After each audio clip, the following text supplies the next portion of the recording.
ఆధ్యాత్మిక పుత్రులు అంటే ఎలాగైతే ఆధ్యాత్మిక పుత్రులు అంటే ఎలాగైతే భార్య భర్తలు ప్రాపంచిక జీవితంలో పిల్లల్ని కని పెంచి పోషించి వారిని ఒక ప్రయోజనం తీరుస్తారో అదే విధంగా బౌద్ధ సమాజంలో ఎట్టే తీద్దా అదే విధంగా ఆధ్యాత్మిక పుత్రులు మనం ఎవరికైతే ధ్యానము ఆత్మజ్ఞానం బోధిస్తూ వాళ్ళు మనం చేపట్టే ఆధ్యాత్మిక ప్రాజెక్టులు ఇవన్నీ కూడా మన ఆధ్యాత్మిక పుత్రులు అయితే ఆధ్యాత్మిక పుత్రులు ఏ విధంగా తీర్చిదిద్దాలనేదే ఈ యొక్క కాన్సెప్ట్.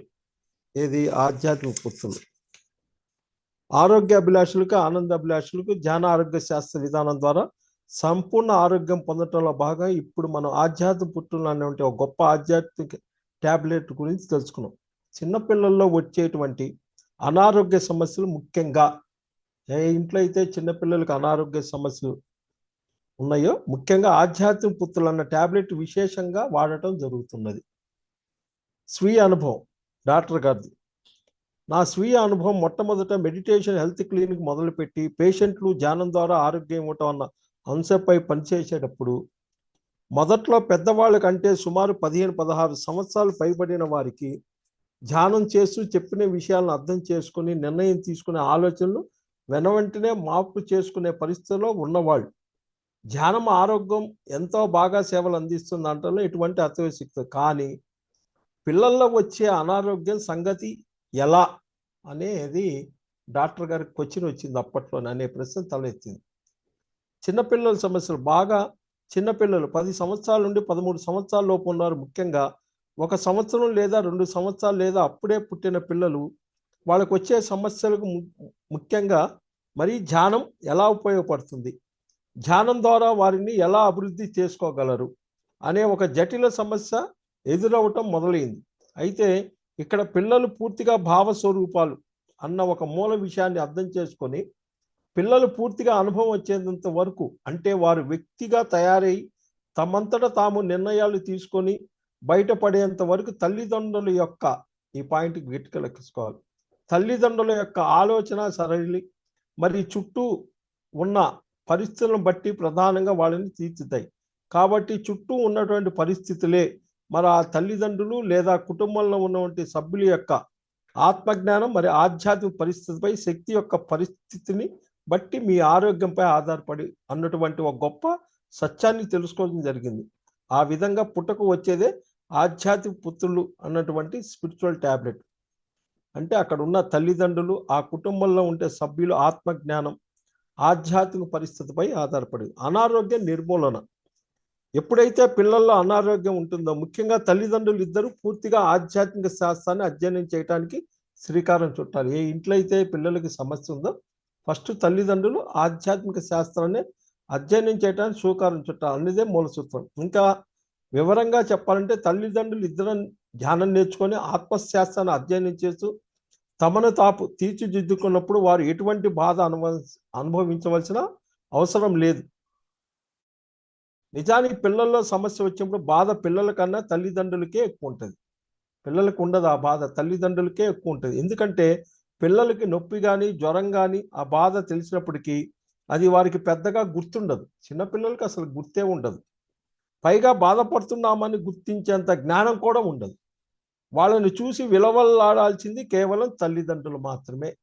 పిల్లలకి ఏదొచ్చినా తల్లిదండ్రులే విలవల్లాడాలి. ఆధ్యాత్మిక లోపమే అనారోగ్యం. ఏంటి అక్కడ ఆధ్యాత్మిక లోపం, ఆ కుటుంబంలో ఆధ్యాత్మిక లోపమే.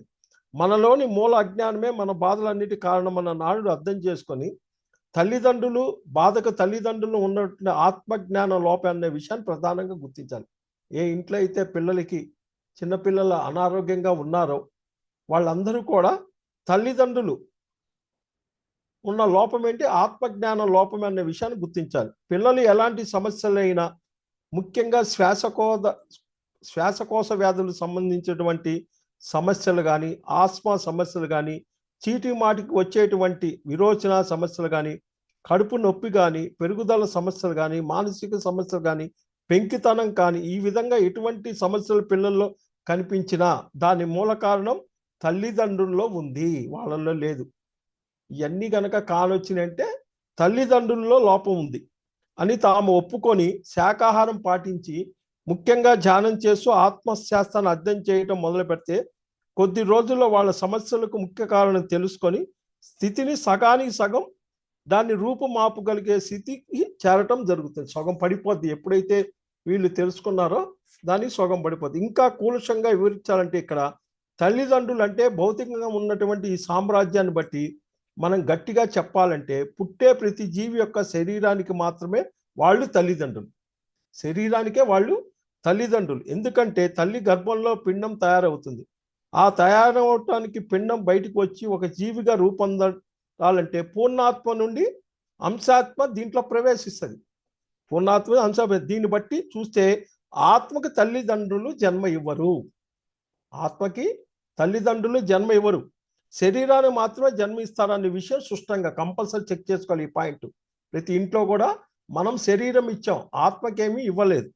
ఈ భౌతిక శరీరాన్ని పుచ్చుకున్నటువంటి వాళ్ళను మనం భౌతిక పుత్రులుగా అనుకుంటే జ్ఞానులుగా తయారైన తల్లిదండ్రులు బయట ఎవరికైనా సరే వారి జ్ఞానాన్ని బట్టి వారికి ఉన్నటువంటి అవకాశాన్ని బట్టి ఎక్కడైతే జ్ఞానాన్ని అందించి ఆధ్యాత్మికంగా వ్యక్తులు తీర్చిదిద్దటం జరుగుతుందో వారి ఆత్మపరంగా జ్ఞానాన్ని కలిగి చేసినట్టే కదా.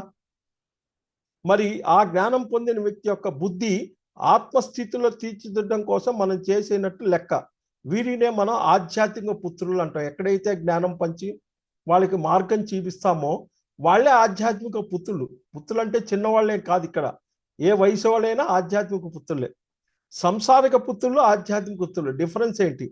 సంసార పుత్రుల యొక్క శారీరక మానసిక అవసరాల కోసం తల్లిదండ్రులు పూర్తిగా పాటుపడితే ఆధ్యాత్మిక పుత్రుల అంశంలో తల్లిదండ్రులు తమ ద్వారా ఎవరికైతే ఆధ్యాత్మిక ఉన్నతమైన స్థితికి ఎదగటానికి అవకాశం ఉందో వారందరినీ గుర్తించి వారి దగ్గరికి చేరి వారికి కావాల్సిన అవసరాలు చూసి, అంటే ధ్యానము ఆత్మజ్ఞానం చెప్పి ఒకానొక ఆధ్యాత్మిక శాస్త్రవేత్తగా తయారు చేయటానికి శ్రీకారం చుట్టాలి. ఇక్కడ దగ్గరలో ఉన్నారు. ఒకానొక డాక్టరుగా ఉన్న వ్యక్తి పేషెంట్లు ఆధ్యాత్మిక పుత్రులుగా కూడా తీర్చిదిద్దటానికి సమయాన్ని వెచ్చించాలి. ఒక కళాకారుడు తన కళను ప్రోత్సహిస్తూ తన కళను అందించడానికి శ్రోతలు అందరిలో కూడా ఆధ్యాత్మిక పుత్రులను వెలికి ఆత్మజ్ఞానులుగా తీయాలి. దేంటైనా వెలికి ఆత్మజ్ఞానులుగా తయారు చేయాలి, ఏ పొజిషన్లో ఉండి ఏం చేస్తున్నా. అదేవిధంగా ఒక రాజకీయ నాయకుడు సమాజ సేవలో ఉంటేనే తన నుండి సేవను పొందినటువంటి వ్యక్తుల ఆధ్యాత్మిక మలచగలిగినటువంటి వ్యక్తుల గురించి వారిని ఆధ్యాత్మిక పుత్రులుగా తయారు చేసుకోవాలి. విద్య నేర్పేటువంటి సీనియర్ మోస్ట్ టీచర్ ఎక్కడికి వెళ్ళినా నీరాజులు పట్టే శిష్యులు ఉండటం సహజం. వారిలో కొంతమంది ఖచ్చితంగా పరిణితి చెందిన ఆత్మలు ఉన్నప్పుడు వారిని గుర్తించి వారి ఆత్మజ్ఞానులుగా తీర్చిదిద్దడం వల్ల తమ వంతు కృషి పూర్తి చేయటమే తమ యొక్క ఆధ్యాత్మిక పుత్రులను గుర్తించి తయారు చేయటమని అర్థం. ఏ విభాగంలో ఉన్నా ఒక టీచర్గా చెయ్యి, ఒక వ్యాపారంలో ఉండు, ఒక లాయర్గా ఉండు, ఒక డాక్టర్గా ఉండు, అక్కడ ప్రతి ఒక్కరికి మీకు ఎంతో మంది ఉంటారు. వాళ్ళందరినీ కూడా మీరు సమయం చిక్కినప్పుడల్లా ఒక పాంప్లెట్ పంచో ఒక ధ్యానం ఇంత విశేషమని మనం చెప్పాల్సిన అవసరం ఉంది. కష్టే పలే అంటే ఏంటి? ప్రతి తల్లిదండ్రులకు సంసార పుత్రులు కాకుండా ఆధ్యాత్మిక పుత్రులు కూడా ఉంటారు. ఆధ్యాత్మికతో ఉన్నటువంటి చిక్కు ఇదే. సాంసారిక పుత్రులు పెంచడమే చాలా కష్టం. గగనం అనుకున్నట్టు ఈ రోజుల్లో ఆధ్యాత్మిక పుత్రులు మళ్ళీ ఎక్కడి నుండి వచ్చారు రా బాబు అని అడుగుతారు అని అనుకోవటం లేదు. ఇది బాధ కాదు, ఇది ఒక రకమైనటువంటి ఆనందం.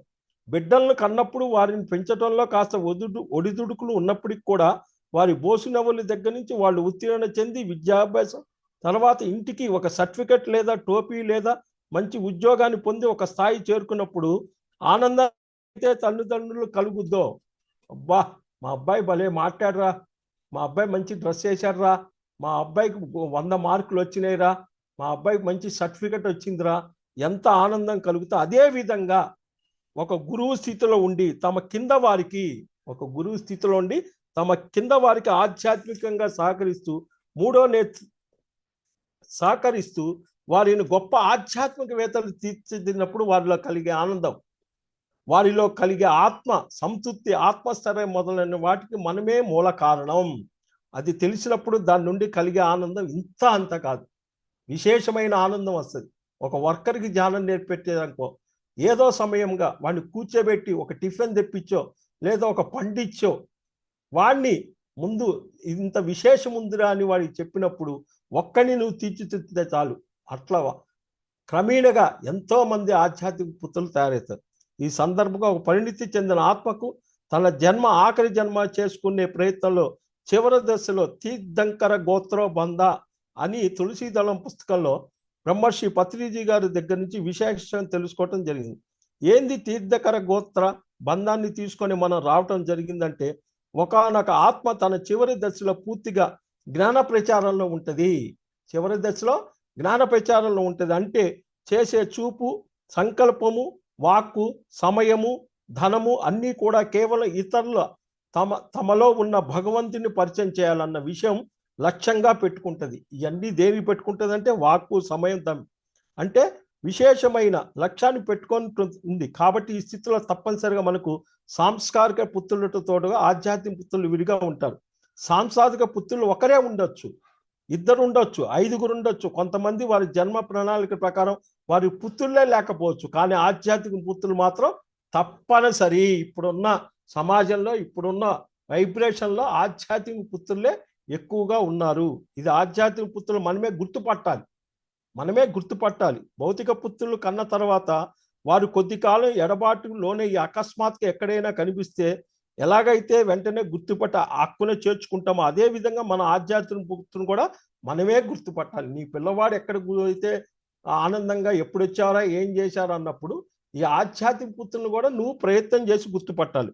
వారిని గుర్తుపట్టే స్థాయిని చేరుకోవటానికి ముందు మనల్ని మనం జ్ఞానపరంగా అభివృద్ధి చేసుకోవాలి. వాళ్ళు ఎన్ని క్వశ్చన్లు వేసినా మన దగ్గర విశేషమైన జ్ఞానం ఉండాలి. దానికి మూడో నేత్రం తప్పనిసరి. మూడో నేత్రం శాకాహారం, ధ్యానం ద్వారా, సజ్జన సాంగత్యం, స్వాధ్యాయం ద్వారా లభిస్తుంది. సాధారణంగా సాంస్కారికంగా ఉన్న పుత్రులను పెంచడానికి ఒక ఉద్యోగము లేదా వ్యాపారం చేస్తూ సమాజంలో ఉన్న పేరు ప్రతిష్టలు పెంపొందించుకుంటూ ఒక స్థితిని మనం పొంది ఉంటాం. మరి అంతే కదా, ఇవన్నీ ఉంటేనే పొంది ఉంటాం. ఇంకా మన పిల్లల యొక్క ఇల్లు కోసం అయితేనే కానీ, ఉద్యోగం అయితే కానీ, వారి సంఘంలో మంచి పేరు ప్రతిష్టలు ఇవ్వటం కోసం అయితేనే కానీ ఈ సంఘాన్ని కట్టుబడి జీవిస్తాం కూడా. అదే విధంగా ఎట్టయితే నీవు సంఘానికి కట్టుబడి జీవిస్తావో అదే విధంగా ఆధ్యాత్మిక పుత్రులు కూడా మనం కనుక్కోవటం కానీ, వారిని గుర్తించటంలో శ్రద్ధతో వారిని తయారు చేసి వారికి వారి ఉద్ధరేత్మానం, ఇంకో రకంగా చెప్పాలంటే అప్పో దీపోబా అన్న విషయాన్ని అర్థం చేసుకుని తమ జీవితాలను వారే తీర్చిదిద్దుకునే స్థాయిలో వచ్చేంత వరకు వారికి కావాల్సిన ఏమి ఇవ్వాలి, కరపత్రాల దగ్గర నుంచి, పిరమిడ్స్ దగ్గర నుంచి, పుస్తకాలు, గొప్ప గొప్ప ధ్యానయజ్ఞాల్లో పాల్గొనే వారిని పంపించడం, ప్రతి ఒక్కటి మన వెన్నుంటి తట్టి లేపుతూ చేయవలసి ఉంటుంది. ఇది పెద్ద బాధ్యత. ఇది ఇప్పటికే విశేషంగా కొన్ని లక్షల మంది పిరమిడ్ మాస్టర్లు, ఈ స్థాయిలో జ్ఞానం కలిగి ఉన్నటువంటి అనేక ఆధ్యాత్మిక స్థానంలో ఉన్న వ్యక్తులు విరివిరిగా చేస్తున్నది ఇదే. వెరసిటీ సాంసారిక పుత్రులు, ఆధ్యాత్మిక పుత్రులు ఇద్దరికి సమానంగా ఇద్దరికి సమయాన్ని కరెక్ట్గా ఇవ్వాలి. ధనాన్ని కానీ, సంకల్పాన్ని కానీ కేటాయించి వారి అభివృద్ధికి తోడ్పడినప్పుడు మాత్రమే మన ఆధ్యాత్మిక పుత్రులను పూర్తి స్థాయిలో న్యాయాన్ని చేకూర్చినట్టు. నువ్వు నీ యొక్క సొంత పుత్రులకి న్యాయం చేకూర్చాలంటే బయట ఇస్తే అప్పుడు వస్తుంది లెక్క. నిజానికి ఆధ్యాత్మిక పుత్రులు మన సాంస్కారిక పుత్రులతో పోస్తే ఏ ఒక్క విషయంలో తక్కువ కాదు అన్న విషయాన్ని తల్లిదండ్రులు అర్థం చేసుకొని ఇక్కడ శ్రమించినప్పుడు మాత్రమే ఇక్కడ సాంసారిక పుత్రుల ఆరోగ్యం, ఆనందం అనేది పొందటం జరుగుతుంది. గుర్తుంచుకోండి, ఏదైనా సరే నీ కొడుక్కి ఇబ్బందులున్నా, ఏం చేయినా, ఆఖరికి వివాహం అయినా కానీ జీవిత ధ్యేయంలో ఇది వండర్ఫుల్ పాయింట్. ఎవరైతే తల్లిదండ్రులు ధ్యానము, జ్ఞానము చేసి విశేషమైన ప్రచారం చేస్తారో ఆ వైబ్రేషన్ అంతా పిల్లలకు పోతుంది. ఇది నా జీవితంలో నేను కళ్ళారా చూశాను. నేను మా అబ్బాయి జీవితంలో. కాబట్టి ఆధ్యాత్మిక పుత్రుల్ని ఎప్పుడైతే నువ్వు వాడికి, అది వయసుతో సంబంధం లేదు, దాన్ని నువ్వు ఎతికి పట్టుకోవాలి. ఎట్లా, నువ్వు ఒక పాంప్లెట్ కొట్టించి దాని మీద నీ పేరు, నీ అడ్రస్ ఉంటే వాళ్ళే వస్తారు. ఎక్కడో చాట కింద పడుద్ది, వాడు ఎక్కడో దొరుకుతాడు, వాడు నీ దగ్గరకు వస్తాడు. అట్లా మనం కంపల్సరీ చెయ్యాలి. జీవితం ట్రైన్ పట్టాలు వంటిది. ఎలాగైతే రైలు పట్టాలు రెండు ఒకదాని పక్కన ఒకటి కలిసి సరిసమానంగా వెళ్తాయో, పరిణితి చెందిన ఆత్మ జన్మ తీసుకునే ముందు అందరూ తల్లిదండ్రులు ఆధ్యాత్మిక పుత్రులు అన్న విషయాన్ని అర్థం చేసుకుంటారు. జన్మ తీసుకునేటప్పుడు ఇది డిజైన్ అయి ఉంటుంది. తమ యొక్క ఆధ్యాత్మిక పుత్రులు చేరుకోవడానికి తాము నేర్చుకోవాల్సిన ఆధ్యాత్మిక శ్లోకాలు, నువ్వు వాళ్ళ దగ్గర పోవాలంటే నీకు మంచి శ్లోకాలు కంఠస్థం పెట్టడం, దాన్ని శాస్త్రీయతంగా పాడటం, సంగీతం నేర్చుకోవటం, భాషలు నేర్చుకోవటం, కళలు నేర్చుకోవటం, ఎన్నో ఆధ్యాత్మిక పుస్తకాలు చదివి చివరగా తమ యొక్క స్వీయ అనుభవం పొందిన తద్వారా మరింత బాగా చెప్పటం, వాటి ద్వారా బాగా విశ్లేషణ బాగా చెప్పటం వంటి విశేషంగా చేయటానికి నిర్ణయించుకొనే వస్తారు. వీళ్ళంతా కూడా ఈ రకంగా నిర్ణయించుకొని వస్తారు. ఇలా అనుకున్నప్పుడు దాన్ని నెరవేర్చడానికి పల్లె ప్రాంతంలో ప్రచారం చేయడానికి వచ్చిన వాళ్ళు, పల్లె ప్రాంతంలో సేవ చేయటం, పట్టణ ప్రాంతంలో సేవ చేయడానికి వచ్చిన వాళ్ళు పట్టణ ప్రాంతాల్లో చేయటం, ఇలా ఏ స్థాయిలో ఏ రకమైన ఆకట్టుకొని మన ఆధ్యాత్మిక పుత్రులు చేరుకోవటం కోసం నిర్ణయించుకొని వచ్చాము. ఆ రకంగా వారిని చేరుకోవటంలో తల్లిదండ్రుల యొక్క బాధ్యత అర్థం చేసుకోవాలి. ప్రతి తల్లిదండ్రులు ఇది యొక్క మీ బాధ్యత. లోక కళ్యాణం కోసం మీరు అందరూ డిజైన్ అయి వచ్చారు, ఊరక ధ్యానంలోకి రాలేదు. కాబట్టి ఇది ఒక మీ బాధ్యత. అక్కడ సాంసారిక పుత్రుల యొక్క అభివృద్ధి ఆనందం కోసం ప్రాపంచిక సంఘం ఉన్నట్లే ఇక్కడ కూడా ఆధ్యాత్మిక తీర్చడానికి ఒక ఆధ్యాత్మిక సంఘంతో పాటే మనం ఖచ్చితంగా వెళ్ళవలసి ఉంటుంది. ఇక్కడ ఖచ్చితంగా వెళ్ళటం అనేది అంటే ఒక నియమం కాదు. ఇటువంటి ఆనందాన్ని పొందటం కోసమే మనం ఈ జన్మ తీసుకున్నాం కాబట్టి ఆనందాన్ని పొందటం అని అర్థం చేసుకోవాలి. ఆధ్యాత్మిక అంటే కోరి కష్టం. నిజానికి ఆధ్యాత్మిక శాస్త్రము అంటే కోరి కష్టం. నిజానికి ఆధ్యాత్మిక శాస్త్రం నేర్చుకోవటం వెళ్ళటం అంటే కోరి కష్టాలు తెచ్చుకోవటమే. ఓ గురువుతో వెళ్ళటం అంటే అంత సాధారణ విషయం కాదు. ఎన్నెన్నో పరీక్షలు పెట్టి మనల్ని శోధించడం జరుగుతుంది, ఎన్నో కష్టాలు గురి చేయటం అవుతుంది. అయినప్పటికీ అది మన యొక్క ఆత్మ పరిణతి కోసం తెచ్చుకొని వచ్చింది అన్న విషయాన్ని అర్థం చేసుకోవాలి. వస్తుంటాయి పత్రిసారి కొట్టినా, గుద్దినా, తిట్టినా, చేసినా ఇవన్నీ మన యొక్క ఆత్మ పరిణతి కోసం తెచ్చుకొని వచ్చింది అన్న విషయాన్ని అర్థం చేసుకొని అది మన ఆధ్యాత్మిక పుత్రులు చేరుకోవటంలో భాగాన్ని అర్థం చేసుకోవాలి. ఆ దశలన్నిటినీ దాటి సరైన తల్లిదండ్రులుగా మనం తీర్చిదిద్దుకున్నప్పుడే మన సాంసారిక పుత్రుల యొక్క మన పుత్రుల యొక్క ఆరోగ్యం పొందగలం. అక్కడ ఎక్కడైతే హెల్త్ ప్రాబ్లం వచ్చినాయంటే బయట ఎత్తుకోవాల్సిందే. ఈ విషయం చదువుకున్నటువంటి తల్లిదండ్రులు సుష్టంగా ఇప్పుడు పిల్లల్లో ఉన్నటువంటి అనారోగ్యానికి ఆత్మరగా వాళ్ళు అనుకున్నటువంటి బాధ్యత నుండి వాళ్ళు ఎంతవరకు దూరంగా ఉన్నారని పోల్చుకున్నప్పుడు రెండు సరిసమానంగా ఉంటాయి. ఏదైతే మనం మిగతా ఆధ్యాత్మిక ట్యాబ్లెట్లో శరీరంలో వివిధ భాగాల్లో అనారోగ్యం వచ్చినప్పుడు ఆయా భాగానికి తగ్గట్టుగా, అంటే గొంతు భాగానికి వాక్క్షేత్రం గురించి, కళ్ళ గురించి, ప్రతిష్టలం గురించి, అనాథ చక్రానికి ఇవ్వటం మొదలైన ఆయా భాగాల జ్ఞానాన్ని బోధిస్తామో పిల్లల్లో కూడా వచ్చే అనారోగ్యాలు సరిసమానంగా వారి ఆధ్యాత్మిక పుత్రులు ఆయా ప్రాంతాల్లో తల్లిదండ్రులు పూర్తిగా కృషి చేసినప్పుడే, ఎట్టయితే ఏ డిసీజ్కి ఏదైతే మేము ఇచ్చేస్తామో అట్లానే కృషి చేసినప్పుడే భౌతికంగా ఉన్నటువంటి పుత్రులకు ఆయా సమస్యలు పూర్తిగా సరిదిద్దబడతాయి అన్న విషయం అర్థం చేసుకోండి. ఇక్కడ స్విచ్ చేస్తే అక్కడ లైట్ ఎలా వెలుగుతుందో అదే విధంగా ఆధ్యాత్మిక పుత్రులపై పూర్తిగా శ్రద్ధ కనబరించి వారికి చేయవలసిన స్థాయిలో చేసినప్పుడు కూడా సాంసారిక పుత్రుల్లో సరిపడా ఆరోగ్యం, ఆనందం వచ్చి తీరుతాయి. ఇది 100% అన్నదే 16 సంవత్సరాల యొక్క జ్ఞాన ఆరోగ్య వైద్య విధానం యొక్క నిరూపణ. ఆధ్యాత్మిక పుత్రులన్న అంశం కూలశంగా ఉన్నటువంటి వివరణ. ఆధ్యాత్మిక జాగ్రత్తలు ఏంటి, దీనితో పాటుగా ముఖ్యంగా ప్రారంభ దశలో ఉంటే, ముఖ్యంగా సంవత్సరం నుండి 5 సంవత్సరాల లోపు ఉన్న పిల్లల్లో అనారోగ్యం ఉన్నవారు ప్రధానంగా తీసుకోవాలన్నటువంటి కొన్ని ముఖ్య సూచనలు మనం ఈ సందర్భంగా తెలుసుకుందాం. సంవత్సరం లోపు ఉన్న పిల్లలకి ముఖ్యంగా ఎప్పుడు పిరమిడ్ కిందనే ఉంచాలి. అనారోగ్యంతో ఉన్నవాడు కానీ ఎప్పుడైనా కనీసం 2x2 pyramid, 3x3x2, 4x5 పిరమిడ్ని మంచాన్ని అమర్చుకొని pyramid కిందనే వాళ్ళు పడుకోబెట్టి ఉంచడం వల్ల ఆ పిరమిడ్ శక్తి మామూలు కన్నా 3 రెత్తులు విషమయ శక్తి అధికంగా తీసుకొని, అంతేకాకుండా చిన్నపిల్లలు ఇంట్లో ఆడుతున్నప్పుడు పాడుతున్నప్పుడు వెనక శ్రావమైనటువంటి సంగీతాన్ని, ముఖ్యంగా వాయిద్య సంగీతం, మ్యూజిక్ అంటే రవిశంకర్ సితార్, అదేవిధంగా పృథ్వీజీ వేణునాదం కానీ బ్యాక్గ్రౌండ్ ఉంచి ద్వారా దాని నుంచి ఎంతో శక్తి, ఆనందం కలుగుతాయి. అంతేకాకుండా రోజులో కొద్దిసేపు వారిని చెట్లు, మొక్కలు ప్రదేశాల్లో ఉంచాలి. నదీ తీరాల్లో, పార్కుల్లో, దేవాలయాల్లో, ప్రాంగణాల్లో పిల్లలను ఉంచటం ద్వారా మంచి శక్తి స్థాయిలో వాళ్ళు ఉండటానికి అవకాశం ఉంది. ఎక్కువగా పిరమిడ్ జలం అంటే పిరమిడ్ కింద పెట్టిన నీళ్లు ఉంచి నీటిని వారికి తాగించడం వల్ల దాని ద్వారా అధిక శక్తి అంతేకాకుండా తల్లిదండ్రులు ఇద్దరు ముఖ్యంగా తల్లి బిడ్డ పడుకున్నప్పుడల్లా ధ్యానం చేయాలి. ఎటువంటి సంకల్పాన్ని పెట్టుకోరాదు, సరికదా. అనారోగ్యం తగ్గాలని అనుకోవాల్సిన అవసరం లేదు. కేవలం పిల్లలు పక్క నుండి ధ్యానం చేస్తే చాలు. కుటుంబంలో అందరూ కూడా కలిసి కూర్చొని సామూహిక ధ్యానం చేయటం ద్వారా ఒకనొక మంచి శక్తి స్థాయి వాతావరణం ఎప్పుడైతే అందించగలుగుతామో దాని ద్వారా శక్తి స్థాయి పెరిగి అనారోగ్యం నుండి బయటపడే అవకాశం. అయితే ఇప్పుడు వ్రాసినటువంటి విధానాలు అన్నీ కూడా కావాల్సినటువంటి శక్తి అందించడంలో ఉపయోగపడతాయి. ఆధ్యాత్మిక పుత్రులు అన్న అంశం మాత్రం చాలా ప్రధానమైనది. కాబట్టి శక్తిని పూర్తిగా అందించి ఒక శక్తి స్థాయిలో వాతావరణం పెంచడం కోసం ఈ పిరమిడ్ శక్తి, పిరమిడ్ నీరు, మొక్కలు పెంచడం, సంగీతం వినటం, సామూహికంగా చేయటం వంటివి ఉపయోగపడే తల్లిదండ్రులు గొప్ప గొప్ప ఆధ్యాత్మిక పుస్తకాలు చదివి సజ్జన సాంగత్యం చేసి వారి వారి జ్ఞానానుభవాలు వాటికి ఎప్పుడు తమ అభివృద్ధి పరుచుకుంటూ తమ యొక్క ఆధ్యాత్మిక పుత్రులను శ్రద్ధ కనపరుచుటూ ద్వితీయ అంశముగా అర్థం చేసుకోవాలి. కాబట్టి ఎవరైనా పేషెంట్ కొత్తగా వచ్చినప్పుడు జ్ఞానులు కాకపోతే మొట్టమొదటి చెప్పేటువంటి కేవలం శక్తి వృద్ధి చేసే 5 అంశాలు మాత్రమే. శక్తిని వృద్ధి చేసే 5 అంశాలు. మరి ముఖ్యంగా విషయం కొత్త వారికి ఇంటిని పూర్తిగా శాకాహారం చేయమని చెబుతాం.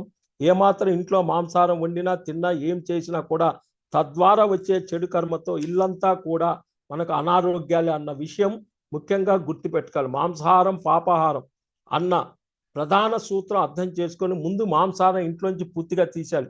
గుడ్డుతో సహా మాంసాహారాన్ని విన్నాడి పూర్తి శక్తిని పొందుతున్నటువంటి ముందు తెలియజేయడం అన్ని బేబీకి చేస్తూ తల్లిదండ్రుల ఆత్మజ్ఞానం పట్ల దృష్టి సాల్చి వరుస ఆధ్యాత్మిక పుత్రులన్న ఆధ్యాత్మిక తల్లిదండ్రులు పూర్తిగా అర్థం చేసుకుని భావితరాలకి ఆరోగ్యవంతమైన ఆనందమైన సాంస్కారిక పుత్రులను ఆధ్యాత్మికత అందివ్వగలరని ఇది పరోక్షంగా తల్లిదండ్రుల యొక్క మోక్ష ప్రాప్తి దారి తీర్చడంలో ఎటువంటి అతిశక్తి లేదు. అంటే ఇక్కడ ఎలాంటి చిన్నపిల్లలకి సమస్య వచ్చినా ఫస్ట్ తల్లిదండ్రుల్లోనే మూల అజ్ఞానము. వాళ్ళు కంపల్సరీ నేర్చుకోవాలి.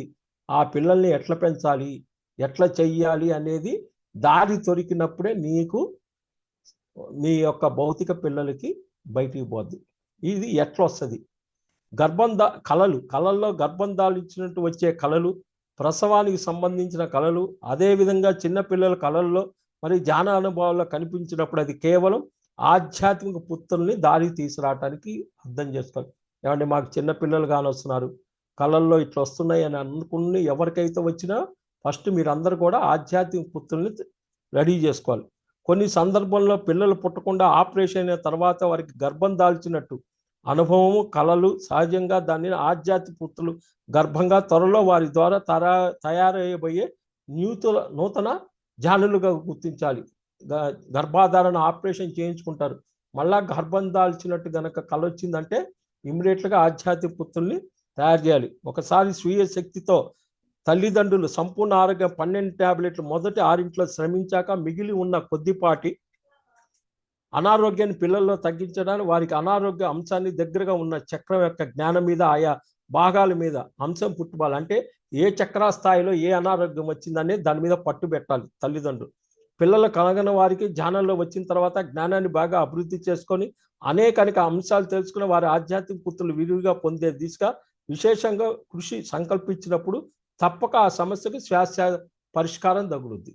అది తెలుసుకొని ఆ పరిస్థితి చేసినప్పుడు వాళ్ళకి వస్తుంది. పిల్లలు చదువుకు సంబంధించిన సాంఘిక పరివర్తనకు సంబంధించిన ఉత్తేజానికి సంబంధించిన సమస్య తలెత్తినప్పుడు తల్లిదండ్రులు వారి ఆధ్యాత్మిక పుత్రుల యొక్క సంఘ ధర్మంపై విశేషంగా కృషి సల్పి పరస్పర సంబంధాలు తెలుసుకోవడం దృష్టి సారించాలి.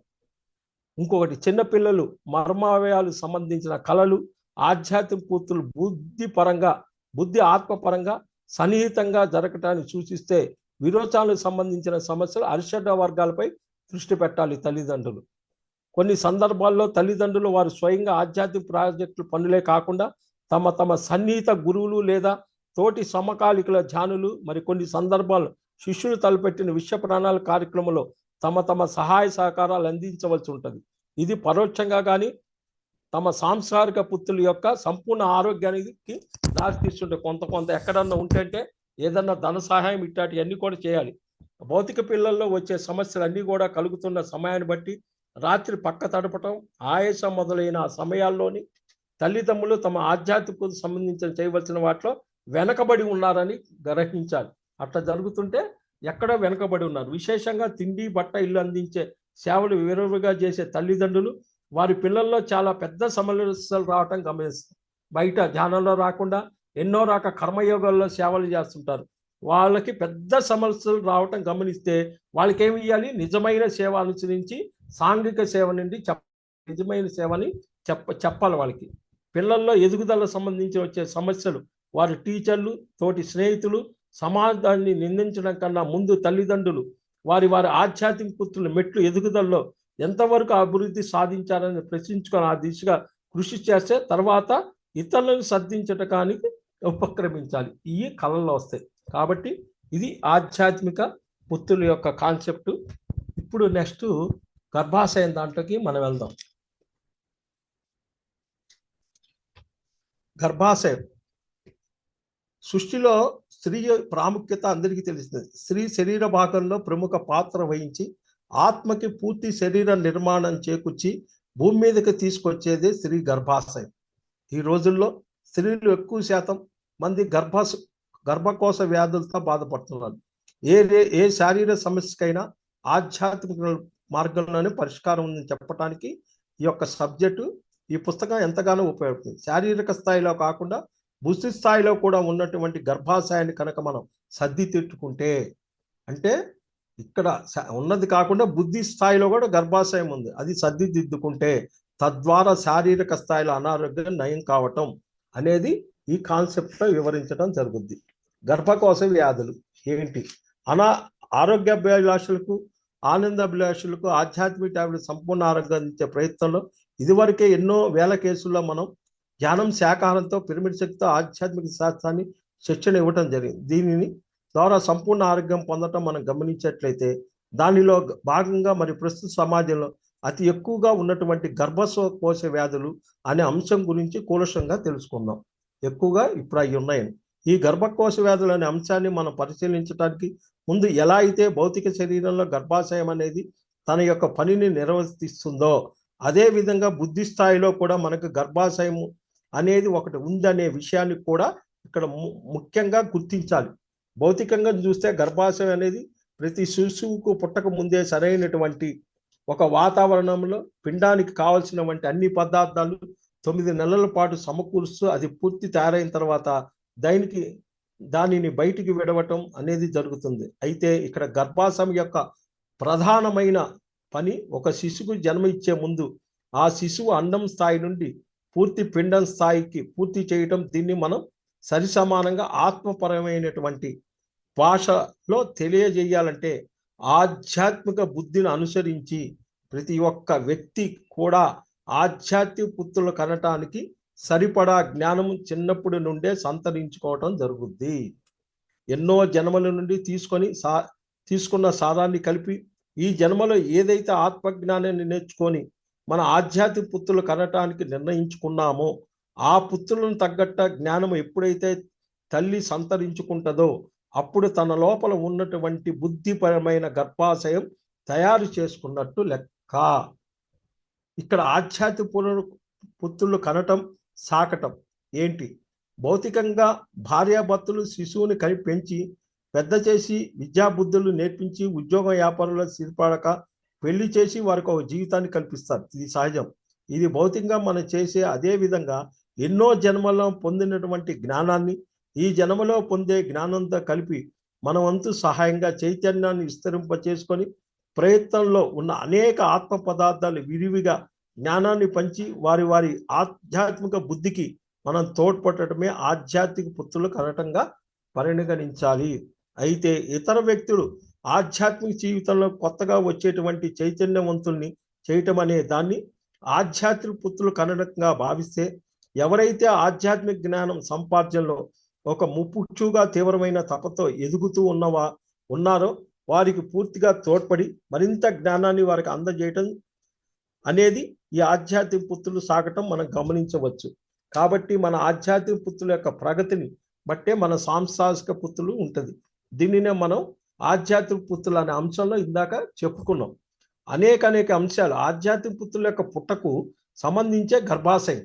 అంటే మనం ధ్యానంలో వచ్చిన తర్వాత ఒకసారి శాకాహారం పాటించి మొదలు పెడితే అనేక మంది శాకాహారం తీర్చిదిద్దటం భాగంలో మొదట్లో మనం అనుభవాన్ని మాత్రం చెబుతుంటాం. రాను వాటికే కనుక మన జీవిత ధ్యేయంగా తీసుకున్నట్టయితే యోగి వేమన కొన్ని పద్యాలు, అదేవిధంగా భజగోవిందం నుండి శ్రీకృష్ణుడు సందేశం నుండి ఎంతో మంది అయితే ఆధ్యాత్మిక వేస్తలు ఈ శాకాహారం యొక్క విలువను గురించి తెలియజేశారో అటువంటి శ్లోకాలను కంఠస్థం చేసి వాటిని ఉపయోగిస్తూ చెప్పడం అనేది ఏదైతే ఉందో మరింత శ్రోతలను అతి త్వరలోనే ఆకట్టుకొని అందరినీ శాకాహారులుగా దించటం జరుగుతుంది. నిష్ఠాతులు కావటం అంటే ఏంటి? అదే విధంగా మన సంగీతం ద్వారా ప్రజల్లోకి వెళ్ళి మన ఆనందాన్ని పొందుతూ మరింత ఆనందాన్ని అందరికీ తెలియజేలుకున్నప్పుడు ఆ సంగీతంలో ఒక స్థాయికి ఎదగటం అనేది కూడా ఆ తల్లి యొక్క జ్ఞానంగా పరిగణించాలి. ఇలా ఎన్ని విధాలుగా అయితే మనం ఆధ్యాత్మిక పుత్రులను కనడానికి అవకాశం ఉందో, అంటే సంగీత ద్వారా కానీ, ఆత్మ జ్ఞానం ద్వారా కానీ, పిరమిడ్ జ్ఞానం ద్వారా కానీ, శాకాహారం ద్వారా కానీ, మొదలైన ఏ పద్ధతుల్లో అయితే ఈ జీవిత లక్ష్యాన్ని తెలుసుకొని వచ్చామో వాటిని గురించి కేవలం అనుభవం మాత్రమే కాకుండా అప్పటికే దాని మీద ఎంతో జ్ఞానాన్ని పొంది ఉన్న గొప్ప గొప్ప ఆధ్యాత్మిక శాస్త్రాల యొక్క జ్ఞానాన్ని కూడా అర్థం చేసుకొని శిక్షణలో ఉపయోగాలు. అంతేకాకుండా కళల్లో కూడా కనీసం 4-5 గంటల పాటు సమయాన్ని వేచించి వాటిలో ఆరితేరినప్పుడు ఆధ్యాత్మిక పుత్రుల్ని ప్రసవించడానికి సరిపడా జ్ఞానము పుత్రుల్ని మన దగ్గర ఉంచి పూర్తి శిక్షణ ఇవ్వటానికి సరిపడా స్థాయిని మనం పొందినట్లు లెక్క. శిక్షణ కేంద్రాలే గర్భాశయాలకి. దీంతో బాగానే అనేక ఆధ్యాత్మిక సంస్థల యొక్క శిక్షణ కేంద్రాలు చూస్తుంటాం.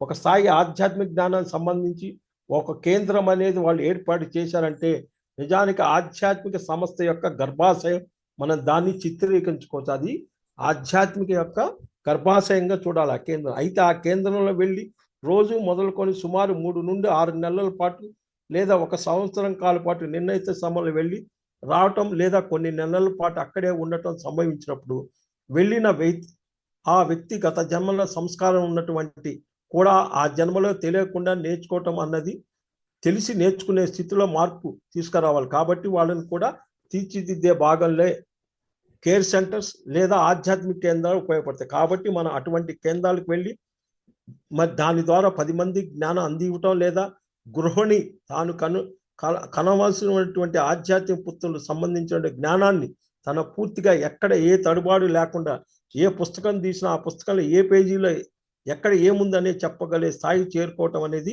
గర్భాశయం గట్టి పడటానికి సంబంధించింది. అంటే పాలనా వ్యవస్థలో తీసుకుంటే కనుక దానికి సంబంధించి అనేక పుస్తకాలు చదివి కార్యదక్షత పూర్తిగా తాను నేర్చుకోవాల్సింది ఏంటంటే కంప్యూటర్ భాషలు, వ్యక్తిత్వ వికాసం మొదలైనవి నేర్చుకొని తను పూర్తిగా తయారైనప్పుడు యొక్క గర్భాశయాన్ని తాను జన్మనివ్వబోయే ఆధ్యాత్మిక పుత్ర తగ్గట్టుగా తాను తీర్చిదిద్దినట్లుగా ఇదే సంగీతాన్ని కళలు కూడా వర్తిస్తుంది. బుద్ధి స్థాయిలో గర్భాశయం అంటే ఏంది? భౌతికంగా అయితే మనం గర్భాశయాన్ని తీసుకొని వచ్చాం. అలాగే బుద్ధి స్థాయిలో ఉన్నటువంటి అనేక ప్రదేశాల్లో కూడా గర్భాశయానికి సరిపడినటువంటి ప్రదేశం ఉంది. ఆ ప్రదేశానికి ఎప్పుడైతే ఆధ్యాత్మిక వికాసం ద్వారా పరిపూర్ణంగా గావించుకుంటున్నామో అప్పుడు ఆ భౌతిక శరీరంలో ఉన్నటువంటి గర్భాశయానికి సరి సమానంగా ఆధ్యాత్మిక బుద్ధి స్థాయిలో కూడా గర్భాశయాన్ని నిర్మించుకున్నట్టు లెక్క. నిజానికి ఈ రెండు ఒకదాని వెంబడి ఒకటి రైలు పట్టాల్లాగా పక్కనే వెళ్తుంటాయి. ఎప్పుడైతే భౌతికంగా ఉన్న గర్భాశయానికి సరి సమానంగా ఉన్నటువంటి ఆధ్యాత్మిక బుద్ధిని వికసించ చేయడానికి దాన్ని అలాగా వదిలేస్తామో ఆ ఖాళీని గర్భాశయంలో సమస్యలుగా రకరకాలుగా తీసుకోవాల్సి ఉంటుంది. ఏంటంటే గర్భాశయాన్ని సమస్య సరి సమానంగా ఉన్నటువంటి ఆధ్యాత్మిక బుద్ధిని వికసింప చేయకుండా దాన్ని అదిలాగే వదిలేస్తే ఆ రకంగా వదిలేస్తే ఆ ఖాళీని మనం గర్భాశయంలో ఉన్న అనేక రకాలుగా తీసుకోవటం జరుగుతుంది. సమస్యలు గర్భాశయంలో సమస్యలు తీసుకోవాలి. ఈ గర్భకోశ వ్యాధులకు సంబంధించిన మరో కీలకమైన విషయం మనం వివరంగా తెలుసుకున్నాం. ఏంటది? నెలవారీ సమస్య, నెలవారీ ఆత్మ ప్రణాళిక. సాధారణంగా గర్భకోశ వ్యాధులు భౌతిక జీవితంలో చూస్తే కనుక నెలవారీ సమస్య ఉండటం గమనిస్తాం. అంటే నెలసరి పీరియడ్స్ ఎక్కువ సార్లు లేదా తక్కువ సార్లు రావటం కానీ, లేదా పూర్తిగా పీరియడ్స్ ఆగిపోవటం కానీ, సమయంలో నొప్పి కలిగించటం కానీ, అదేవిధంగా చిరాకు, విసుగు, కోపం ఇటువంటి గమనించటం జరుగుతుంది. ఏదైతే నెలవారీ సమస్య గర్భకోశ వ్యాధులు స్త్రీ పొందటం జరుగుతుంది. నిజానికి దీన్ని మనం వివరంగా చూసినట్టే నెలవారీ ఆత్మ ప్రణాళికలో అన్న దానిని దీన్ని సరిసమంగా చెప్పుకోవచ్చు. అంటే నెలవారీ ఆత్మ ప్రణాళిక నీ దగ్గర లేనప్పుడు ఇట్లా వస్తున్నాయని. మన నిత్య జీవితంలో ప్రతిరోజు ఈ భౌతిక శరీరం మనసు యొక్క ఆహ్లాదానికి ప్రతిరోజు పాలు వారానికి, కాయగూరలు నెలసరి, పప్పు దినుసులు, సరుకులు సంవత్సరానికి బట్టలు క్రమం తప్పకుండా తెచ్చుకుంటాం. అలాగే ఒక జీవితకాలంలో 1-2 సార్లు ఇల్లు నిర్మించుంటాం. అదేవిధంగా జీవిత లక్ష్యాన్ని తీసుకొని ఆత్మపరంగా విశ్వసించడానికి ఈ జన్మ ఎంచుకొని వచ్చామని ఈ జన్మలో కూడా మనం ఎప్పటికప్పుడు రోజువారీ ఆత్మ ప్రణాళిక, వారం ఆత్మ ప్రణాళిక, అదేవిధంగా నెలవారీ ఆత్మ ప్రణాళిక తయారు చేయవలసి ఉంటుంది. అయితే ఒక నెల రోజుల్లో మనం చేయవలసినటువంటి ఆత్మ సాధన, అది ధ్యానం కానీ, సజ్జన సాంగత్యం కానీ, స్వాధ్యాయం కానీ, మూడింటిని ఎప్పుడైతే మనం సరిగా నెరవేరుస్తాం అప్పుడు మాత్రం ఈ నెలసరి సమస్యలో చాలా మార్పులు గమనించవచ్చు. నెలసరిలో వచ్చిన ప్రణాళిక లేక నీకు ఇవన్నీ వస్తున్నాయి. ఇంట్లో పాలు ఇరిగినా ఒకరోజు ప్రణాళిక, అదే గనక కూరగాయలు సమస్య వచ్చిందనుకో వారం రోజులు ప్రణాళిక. ఇట్లా అన్నీ మనం చెక్ చేసుకోవాలన్నమాట. అట్లానే చిల్లర సరుకులు ఏదన్నా తేడా వచ్చిందనుకో అది కంపల్సరిగా నెల రోజులు ప్రణాళిక. అట్లా మనం చెక్ చేసుకోవాలి. ఒక పాలు ఇరిగినాయి అంటే వారం రోజులు ప్రణాళిక, ఒకరోజు ప్రణాళిక. కూరగాయలు తేడా వచ్చిందా 7 రోజులు ప్రణాళిక. అదే చిల్లర సరుకులు తేడా వచ్చిందా నెల రోజులు ప్రణాళిక. ఇవన్నీ కూడా మీకు గుర్తు చేయటానికి వస్తాయి. ఇవన్నీ అంటే నెలసరి సమానంలో ఎట్లయితే నీ భౌతికంగా అన్నీ సమకూర్చుంటావో నీ గర్భాశయానికి కూడా అలాంటి ప్రణాళిక ఉందా అని లేనప్పుడు వస్తాయి. నెలవారీ ఆత్మ ప్రణాళికలో పౌర్ణమి ధ్యానం మరీ ముఖ్యంగా. పౌర్ణమి రోజులు అంటే పౌర్ణమి రోజు ముందు రోజు, పౌర్ణమి రోజు, పౌర్ణమి మరుసటి రోజు, ఈ 3 రోజులు కూడా వీలైనంత మౌనంలో ఉంటూ ఆహారాన్ని కూడా అవసరమైనంత మాత్రమే తీసుకోవాలి. ఇక్కడ ఆహారం అంటే తినే తిండి మాత్రం కాదు, జ్ఞానేంద్రియాలతో చూసి అంటే పేపరు, టీవీ, ఆహారము, వ్యవహారం మొదలైన విషయాలన్నిటి వీలైనంత వరకు తగ్గించి సమయాన్ని ఆధ్యాత్మిక సాధన మాత్రమే ఉపయోగిస్తూ ప్రతి విషయాన్ని అర్థం చేస్తారు. రాత్రిపూట ఎక్కువ ధ్యానంలో ఉంటే సహజంగా 3 రోజులు, ఒక నెల రోజులకు మనం చేసినటువంటి కార్యక్రమం గురించి పూర్తిగా వివరణ పొందుతాం. కంపల్సరీ వస్తుంది వాళ్ళకి మెసేజ్. ఇది ఒక మాస్టర్ ద్వారా కానీ, ధ్యాన అనుభవం ద్వారా కానీ, కళల రూపంలో కానీ మనకు అందించబడుతుంది. వాటిని మనం వివరంగా ఒక డైరీలో వ్రాసుకొని మనకు అర్థమైన విషయాన్ని వెంటనే ఆచరణలో తీసుకోవాలి. వాటికి ఒక ఆధ్యాత్మిక శాస్త్రవేత్త లేదా ఒక గురువు సమక్షంలో 3 రోజులు పౌర్ణమి ధ్యానంలో నేను ఈ రకమైన అనుభవాలు పొందాను, దీన్ని బట్టి నా కార్యాచరణ ఏ రకంగా చేయాలి అని అడిగినప్పుడు ఆ గురువు తర్వాత నెల రోజుల్లో మనం చేయవలసినటువంటి ధ్యాన సాధన గురించి, కలవలసిన వ్యక్తుల గురించి, అనుభవాలు తగ్గట్టు ఏ విధంగా ఉండాలనే వివరాలు మనకు సూచించడం జరుగుద్ది. ఈ నెల రోజులు ఏదైతే ఒక కార్యాచరణ ముఖ్యంగా ఆత్మ ప్రణాళిక గురించి, అభివృద్ధిని గురించి సంబంధించి మనం ఏర్పాటు చేసుకొని దాన్ని తూచా తప్పకుండా ఆచరణలో పెట్టి ఎప్పుడైతే నెలవారీ ఆత్మ ప్రణాళిక మనం పూర్తి చేస్తామో ఈ నెలసరి సంబంధించిన వచ్చిన వ్యాధులు పూర్తిగా తగ్గటం మనం గమనించవచ్చు. ఇక్కడ 2 అకస్మాత్తుగా జరిగే రక్తస్రావం అరికట్టాలంటే ఏంటి? సాధారణంగా చాలా మందిలో ఎక్కువగా రక్తస్రావం అంటే నెలసరి సమస్యలు సుమారు ఒక 10 నుంచి 15 రోజుల పాటు అవ్వటము, అది చాలా ఎక్కువ రక్తస్రావం అటువంటి దాన్ని గమనించడం జరుగుతుంది. అప్పుడు అర్థము చేసుకోవాల్సినటువంటి ఒక ముఖ్యమైన విషయం, అకస్మాత్తుగా మరియు దీర్ఘకాలిక అన్న అంశంపై 2 టాబ్లెట్లు ఉన్నాయి. అంటే అంత ఇది జరుగుతుందంటే అకస్మాత్తుగా చెయ్యాల్సిన వర్క్ ఏదో ఉంది.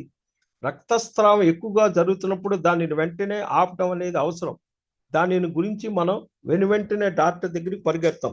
ఏం చేస్తే వెంటనే తగ్గుతుందని ఆలోచిస్తాం.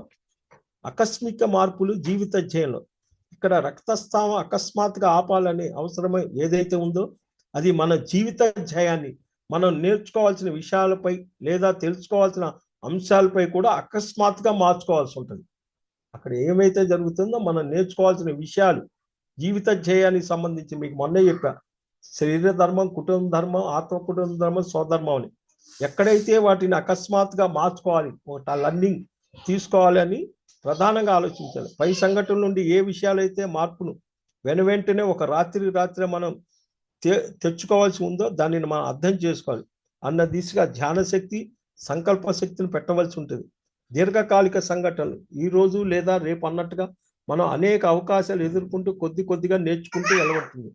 కానీ ఈ అకస్మాత్ సంఘటనలు మాత్రం వెంటనే మార్పు చేసుకోవాల్సిన పరిస్థితి ఏర్పడుతుంది. కాబట్టి ఎక్కువ రక్తస్రావం అవుతూ ఒక సీరియస్ స్టేజ్లోకి వెళ్తుంది అని మనకు అనిపించినప్పుడు ఏ విషయాన్ని నేను వెంటనే మార్పు చేర్పు చేసుకోవాలి, నేను ఏ విషయాన్ని వెంటనే మార్పు చేసుకోవాలి, ఏమిటి అనేది నాకు తెలియాలి అని ఎప్పుడైతే ఒక తపన కలిగి ఉంటామో అప్పుడు ధ్యానంలో ఆచార సాంగత్యంలో ద్వారా త్వరగా మార్పుకోవాల్సిన అంశాన్ని మనం కనుక్కోగలం. ధ్యానంలో కానీ ఆచార సాంగత్యం, మా దగ్గర ఆచార సాంగత్యంలోకి వస్తే దాన్ని ఎట్లా మార్పు చేసుకొని తెలియదు. ఇది కూడా మనం ముందుగా అనుకుట్లుగానే ఆధ్యాత్మిక పుత్రులు తయారు చేయటం లేదా కనటం వంటి అంశానికి సంబంధించింది అయి ఉంటుంది. అయితే గంటలు గంటలు ధ్యానంలోకి వెళ్ళటం లేదా ధ్యానం నుండి ఆధ్యాత్మిక పుస్తకాల్లో తీసుకోవాల్సిన ఒక మార్పు కానీ అలా ఏదైతే మనం ఆధ్యాత్మిక పుత్రులు అవసరం అవుతుందో దానికి సంబంధించిన జ్ఞానాన్ని తీసుకోవటానికి తగ్గట్టుగా మనం ఒక రాత్రి నిర్ణయం తీసుకోవటం ద్వారా ఎక్కువ అయ్యే రక్తస్రావాన్ని అరికట్టవచ్చు. ఎప్పుడైతే ఈ విషయానికి మనకు అర్థమయ్యి ఆ నిర్ణయాన్ని తీసుకుంటామో తీసుకున్న వెంటనే గంటల అధిక రక్తస్రావం అన్న సమస్య నుండి బయటపడటం మనం గమనించవచ్చు. అయితే కొత్తగా వచ్చేవారి ఆ సమయంలో ఎక్కువ గంటలు ధ్యానం, పిరమిడ్ కింద కూర్చోవటం, పిరమిడ్ శక్తిని తీసుకోవటం, వీలైనంత వరకు మొక్కల్లో లేదా ప్రకృతి వాళ్ళలో ఉండటం, శ్రావణమైనటువంటి సంగీతం వినటం అవసరం అవుతుంది. అంతేకాకుండా మితాహారం అన్నటువంటి టాబ్లెట్ అర్థం చేసుకుని పనిలో తీసుకోవటం ద్వారా శక్తి స్థాయి ఉన్న నిరోధం తొలగి అధిక రక్తస్థానాన్ని నిరోధించం. కొత్తగా వచ్చేవాళ్ళు ఈ రకంగా చేయాలన్నమాట. అయితే ఇలా 2 లేదా 3 సార్లు జరిగిన దాన్ని పూర్తిగా మనం నిర్వహించగలగాలి అనుకున్నప్పుడు పైన తెలిపిన అకస్మాత్తుగా తీసుకోవాలన్నటువంటి నిర్ణయాలు తీసుకోవటం, ఇంకా సీనియర్స్గా ఉన్న వాళ్ళ విషయంలో మనం గమనించినట్టయితే వారిని వెంటనే గ్రహించి మార్పు తెచ్చుకునే గుణంలో కూడా అంతర్భాగం కావాలన్న అంశం అర్థం చేసుకోవాలి. అంటే ఈ అంశం ఈ రోజు కాకపోతే రేపు జరుగుతుంది, పర్వాలేదు అనే వాటిలో నేర్చుకోవటం ఎలా అయితే ఉందో అలా ఏదైనా సందర్భంలో ఇది అకస్మాత్తుగా మనం చేయవలసి వచ్చిందని అర్థమైనప్పుడు దాంతో మనం ఇంకొద్ది రోజులు చూద్దాంలే నానుపుడు ధోరణిలో లేకుండా ఉండాలి. అంటే వాయిదా వేయటంలో లేకుండా ఉండాలి. అకస్మాత్ విషయాన్ని అకస్మాత్తుగానే తీసుకోవటం అనే తత్వాన్ని అలవాటు చేసుకునే విధానం కోసం కాకుండా 1-10 సార్లు ఎక్కువ రక్తస్రావం అన్నటువంటి అనారోగ్యం మన శరీరం మీదకి అలారంగా మనమే తెచ్చుకుంటాము. ఇది ఒక అలారంగా మనమే తెచ్చుకుంటాం. ఎప్పుడైతే మన గుణగుణాల నుండి మన దివ్యత్వం నుండి మనం దూరం జరుగుతామో అది తిరిగి గుర్తు చేయటం కోసమే అనారోగ్యం రూపంలో మన శరీరంలోకి ఇబ్బందిని తెచ్చుకోవటం జరుగుతుంది. ఎప్పుడైతే మనలో ఉన్నటువంటి దివ్య భవ్య గుణాన్ని మనం సంతరించుకుంటామో అప్పుడు తిరిగి యథాస్థితికి మనం చేరుకోవడం జరుగుతుంది. అయితే ఇక్కడ ఉన్నటువంటి మరో కీలకమైన అంశం, ఎప్పుడైతే రక్తస్రావం అనేది జరుగుతుందో ఆ రక్తానికి సంబంధించిన శక్తి ప్రసరణ వల్ల అనే అంశాన్ని కూడా ఇక్కడ మనం అర్థం చేసుకోవాలి. శక్తి ప్రసరణలని మా దగ్గర ఒకటి ఉంటుంది. మన శరీరంలో రక్తం గుండెకి చేరటానికి సిరులు, గుండె నుండి రక్తనాళాల ద్వారా శరీర భాగాల రక్త ప్రసరణ జరగటానికి ధమనులు ఉన్నాయి. ఈ వలయాల్లో ఎలా అయితే సిరులు చేరవేయటం, అదేవిధంగా గుండెలో పంపింగ్ జరగటం, తయారు ధమనుల ద్వారా బయటకు వెళ్ళినటువంటి జరుగుతుందో అలాగే మన జీవితంలో అనేక ప్రశ్నలు పద్ధతులను చూస్తాం. సాధారణంగా విశ్వశక్తి మన ధ్యానం, ప్రకృతి సంగీతం ద్వారా తీసుకుంటాం. మరి దీన్ని మనలో ఉంచుకొని కొంత శక్తిని మన సంకల్పం ద్వారా, మన పనుల ద్వారా, కార్యక్రమాల ద్వారా, సేవల ద్వారా రకరకాల ఖర్చు పెడుతుంటాం. అదేవిధంగా డబ్బు సంపాదించడం, ఖర్చు పెట్టడం, కొంత ఉంచుకోవటం, అదేవిధంగా పేరు ప్రతిష్టలు. అయితే ఈ 3 అంశాలు వీటితో సరిసమంగా ఉన్నవంటి మరొక 3 ప్రసరణ వ్యవస్థలో అంటే ఎంత ధ్యానం చేస్తున్నావు, ఎంత ఖర్చు పెడుతున్నావు, ఎంత నిలవ ఉంటుంది, ఎంత డబ్బు సంపాదిస్తున్నావు, ఎంత ఖర్చు పెడుతున్నావు, ఎవరి పేరు మీద నిలవలు ఉంటున్నాయి, అట్లానే పేరు ప్రతిష్టలు ఎంత వడుకున్న ఇవన్నిటి కూడా ఎక్కడ ఆధారపడి ఉంటుందంటే విద్యుత్ శక్తి. ఇంట్లో కనుక ఎలక్ట్రిక్ సంబంధించిన ప్రాబల్యం వస్తున్నా, నీరుకు సంబంధించిన ప్రాబల్యాలు వస్తున్నా, రక్త సంబంధ వాటిలో ముడిపుడు ఉంటాయి. గుర్తుంచుకొని ఈ 3 కూడా ఈ రక్తానికి కూడా చెక్ చేసుకోవాలి. ఇంట్లో ఎలక్ట్రికల్ ఏ కరెంట్ సమస్య వచ్చినా, ఇంట్లో నీరు లీకేజ్ అయినా, పంపులు లీకేజ్ అయినా, పైపులు లీకేజ్ అయినా,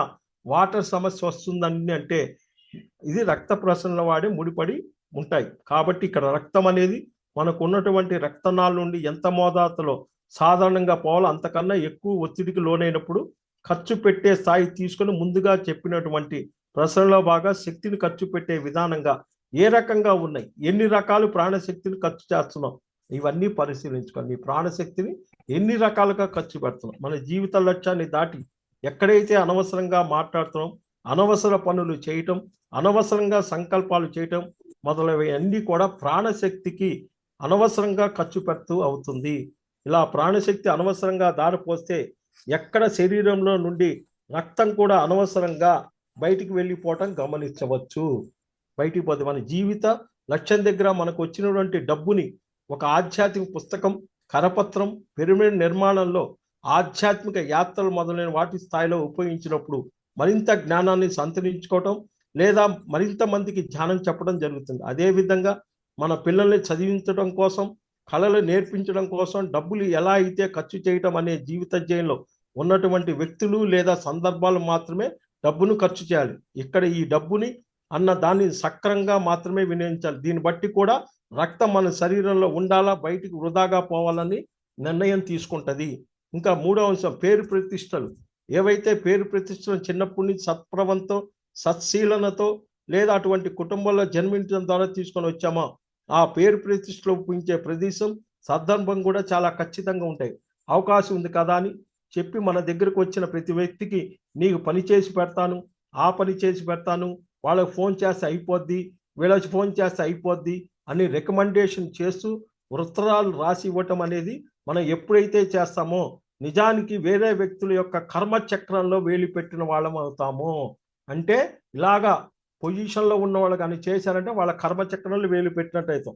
ఎవరైతే తమ కష్టాలను తాము ఎదుర్కొంటూ తమ జ్ఞానాన్ని తాము సంపాదించుకుంటూ జీవితంలో ఉంటారో వారికి మాత్రమే చేయూతనిచ్చి పైకి తీసుకురావటం అనేది లక్షల్లో ఒక కేసుగా చేయవచ్చు. అయితే ఆ రకంగా చేయూతని ఇవ్వటం ద్వారా వాళ్ళు మరింత జ్ఞానాన్ని, ఆనందాన్ని తొందరగా పొందుతున్నారు అనుకున్నప్పుడు అక్కడ దాన్ని చేయటం చాలా పెద్ద అవసరం. అలా కాకుండా మాంసం తింటూ జీవితం ఎటుపోతుందో వెళుతుందో కనీసం తెలియకుండా సామాన్యంగా జీవిస్తున్నటువంటి పరిణతి చెందని ఆత్మల యొక్క జీవన క్రమంలో మన మాటతో కానీ సంకల్పంతో కానీ వాళ్ళ పనులు నెరవేరిస్తే నిజానికి ఇక్కడ మన పేరు ప్రతిష్టలు పూర్తిగా బస్టు పట్టిపోతాయి.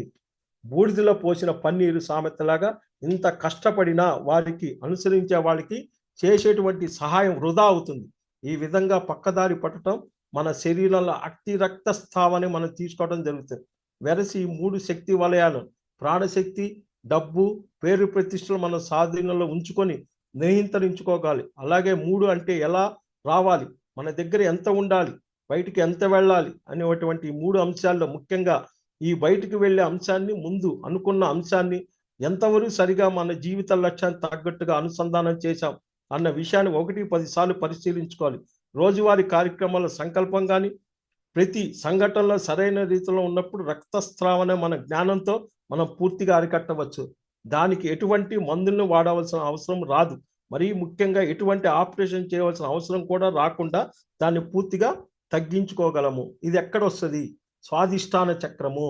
గర్భకోశం అనేది ప్రాధాన్యంగా స్వాదిష్టాన ప్రాణచక్రము జోన్లో ఉంది. ఎలా అయితే ఒక ప్రాణశక్తి కేంద్రం అంటే చక్రం యొక్క స్థాయిల మీద ఆయా ప్రాంతానికి ప్రసరించేటువంటి శక్తిని ఆధారంగా చేసుకొని అంగాలు ఎలా అయితే సవ్యంగా పనిచేయటం లేదో పాడవటం గమనిస్తామో అదే విధంగా స్వాదిష్టాన చక్రం యొక్క శక్తిని గురించి, దాని యొక్క జ్ఞానం గురించి పరిపూర్ణంగా తెలుసుకున్నప్పుడు లోపాయిష్టులైనటువంటి సరళి వల్లనే ఈ గర్భకోశ వ్యాధులు మనకు కలిగే అవకాశం ఉంది. దీన్ని మరో కోణంలో పరిశీలించవచ్చు. ఏంటి ఇక్కడ? భావావేశాలు. నిత్య జీవితంలో కలిగే అనేక భావావేశాలు, వాటిని ప్రకటించే విధము, వాటిపై నియంత్రణ మొదలైనవన్నీ కూడా స్వాదిష్టాన చక్రంలోకి వస్తాయి. అతి దగ్గరగా బంధువుల నుండి మొదలుకొని ముక్కు మొహం తెలియని సమాజం వరకు ఏ సందర్భంలో అయినా ఏ వ్యక్తుల్లో అయినా మనలో అనేక భావాలను శాస్త్రీయంగా ప్రకటించడం నేర్చుకోవాలి.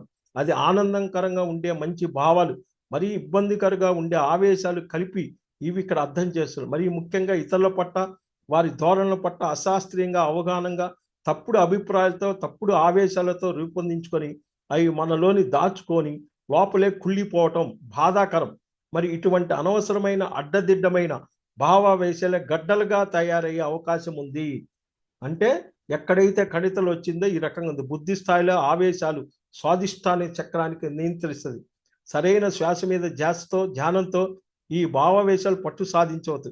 అదేవిధంగా ఓషో మరియు రిచర్డ్ బాక్ మహానుభావులు వ్రాసిన పుస్తకాలు చదవటం ద్వారా ప్రాథమిక ఆధ్యాత్మిక అవగాహన కలిగి శాస్త్రీయ పెరిగి అనవసరమైన భావావేశాల నుండి ఇట్టే బయటగలం. 2వ చక్ర స్థాయి జలతత్వం. దీనికి నిజానికి నీరు ఎలా అయితే మొదట స్టార్టింగ్ మరి చివరి ఎండ్, అంటే ఒక దగ్గర నీరు అనేది పుట్టడం ఇంకొక దగ్గరికి చేరటం అని నది విషయంలో చూడడం జరుగుతుందో దీన్నే నీరు పల్లం మెరుగు అంటాం. అంటే ఒక దగ్గర పోసిన నీరు పల్లం ఎటు ఉందో అటు.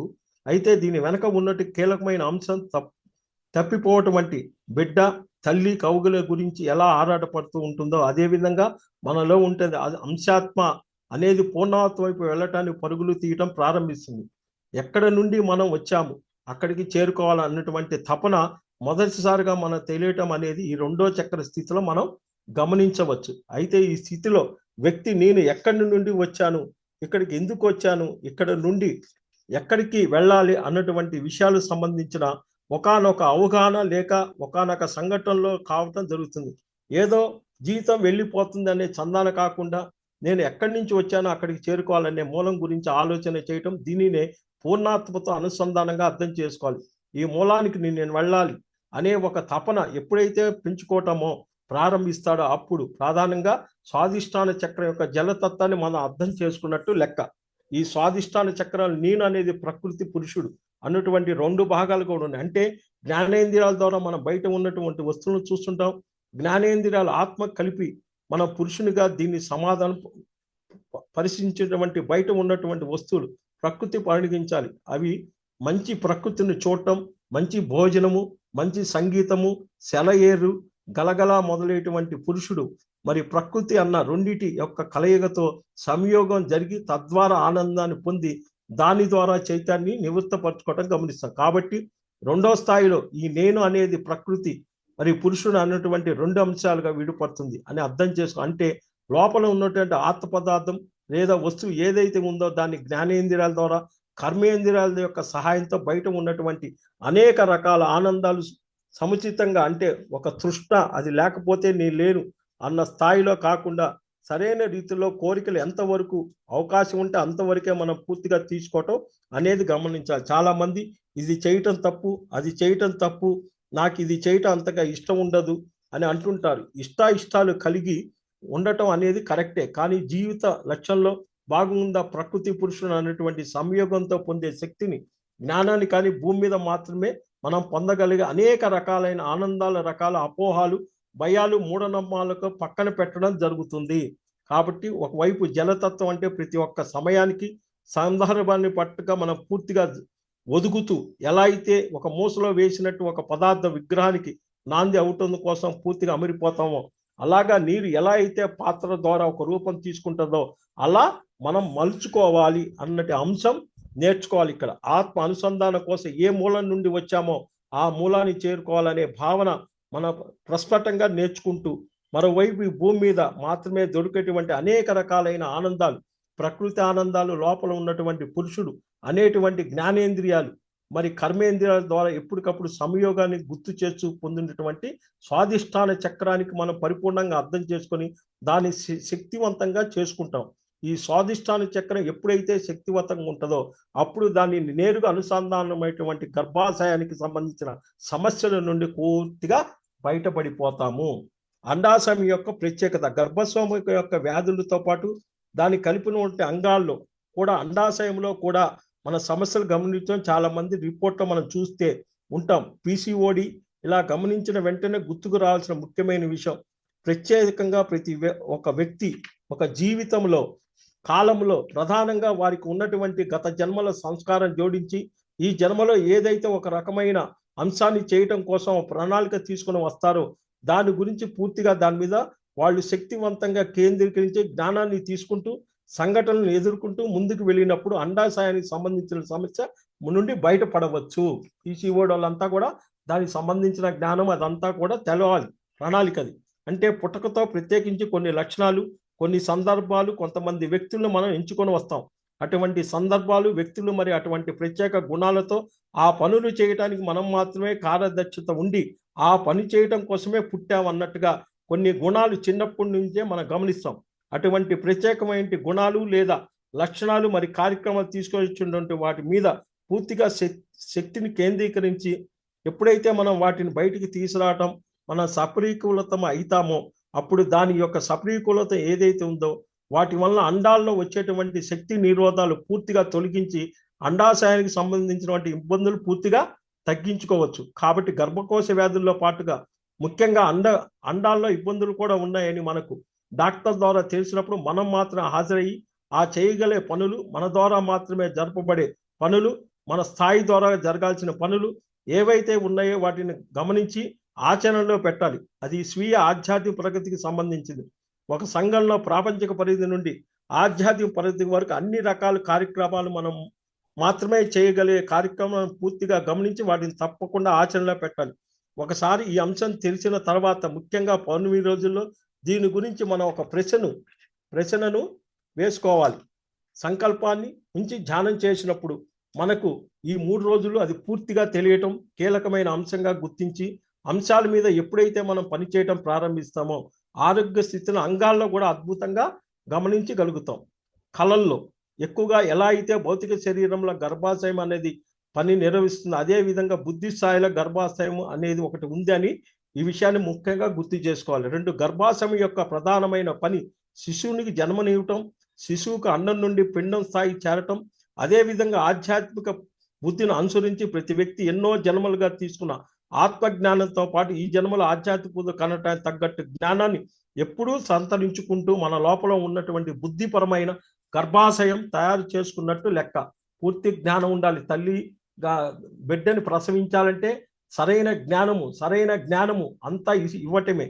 అనేక ఆధ్యాత్మిక సంస్థల యొక్క శిక్షణా కేంద్రాలు మనం చూస్తుంటాం. ఆధ్యాత్మిక సంస్థలు వారి జ్ఞానాన్ని సంబంధించిన ఒక కేంద్రాన్ని ఏర్పాటు చేశారంటే ఆ సంస్థ యొక్క గర్భాశయంగా పేర్కొనవచ్చు. ముఖ్యంగా స్త్రీలలో గర్భాశయానికి సంబంధించిన నెలవారీ సమస్యలు ఎక్కువగా వస్తే వాటిని బుద్ధి స్థాయిలో గమనించి నెలవారీ ప్రణాళిక ఆచరణలో పెట్టగలిగినప్పుడు 60% సమస్యలు బయటపడవచ్చు. పౌర్ణమి రోజులు అధిక రక్తస్థానానికి సంబంధించిన మన అకస్మాత్తుగా వెంటనే బుద్ధి స్థాయిలో నేర్చుకొని మార్పు తెచ్చుకోవాల్సిన విషయాలు గమనించి అర్థం చేసుకుని మార్పు తెచ్చుకోవటం ద్వారా కూడా సమస్య నుండి బయటపడవచ్చు. నెక్స్ట్ ప్రాణశక్తి, డబ్బు, పేరు ప్రతిష్టలు ఈ 3 అనవసరంగా ఖర్చు చేయకుండా అవసరానికి మాత్రమే వాటిని ఉపయోగించడం వల్ల అధిక రక్తస్రావం నుండి బయటపడవచ్చు. ముఖ్యంగా స్వాదిష్టాన చక్రానికి ఉన్న శక్తి నిరోధకాలు బ్లాక్స్ నిరోధించడానికి అవసరమైన జలతత్వానికి సంబంధించిన గుణాలు నేర్చుకోవాలి.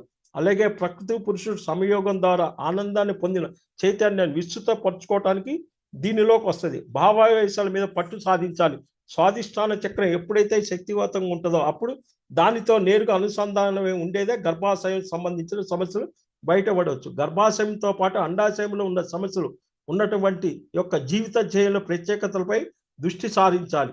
నీరుకు సంబంధించిన అనుభవాలు, పిల్లల అనుభవాలు, ప్రసవం జరుగుతున్న కలవలు, గర్భం దాల్చిన కలవలు, చెప్పులు, డోర్ మ్యాట్స్, కళలు, మకరందం గోలే అంశాలు మొదలైన అనుభవాలు దీనికి సంబంధించినగా పరిగణించాలి. Thank you master. నాకు ఇచ్చింది ఈరోజు ఆధ్యాత్మిక పూర్తులు గర్భాశయం గురించి నాకున్న తెలిసినంత జ్ఞానంతో మీకు వివరించడం జరిగింది. Thank you.